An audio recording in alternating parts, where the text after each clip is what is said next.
నిజంగా మహిళల పట్ల చంద్రబాబు నాయుడు గారి గౌరవం ఉందా అని అడుగుతా ఉన్నాను. ఎందుకనంటే సత్యసాయి జిల్లాలో రాఫ్తాడ్ నియోజకవర్గంలో రామగిరి మండలంలో 7 కుర్రాకలపల్లి గ్రామంలో 9వ తరగతి చదువుతా ఉన్న దళిత చిన్నారిని 14 మంది టీడీపీ వాళ్ళు సామూహిక అత్యాచారం చేస్తే ఆ బాలిక గర్భం దాలిస్తే ఈ విషయం బయటకు వచ్చింది. కనీసం ఫిర్యాదు కూడా ఇవ్వనివ్వకుండా టీడీపీ వాళ్ళు భయపెట్టిన మాట వాస్తవం కాదా అని అడుగుతా ఉన్నా. ఆ పాపకు పాపం తండ్రి కూడా లేడు. అలాంటి తండ్రి లేని ఆ కుటుంబాన్ని వీళ్ళు చేసిన పనులతో ఊరిడిచిపెట్టి వెళ్లిన మాట వాస్తవం కాదా అని అడుగుతా ఉన్నా. పోలీసులు ఏం చేశారని అడుగుతా ఉన్నా. నీ గవర్నమెంట్ లో ఆ దళిత పాపకు తోడుగా చట్టం ప్రకారం చర్య తీసుకునే దమ్ముకు చంద్రబాబుకి ఎందుకు లేదని అడుగుతా ఉన్నా.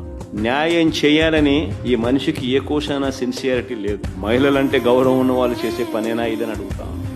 అదే అనంతపురం జిల్లాలో ఇంటర్మీడియట్ చదువుతా ఉన్న గిరిజన బాలిక సాకే తన్మయి ఆ బిడ్డ కనపడడం లేదు అని తల్లిదండ్రులు జూన్ 3వ తారీఖున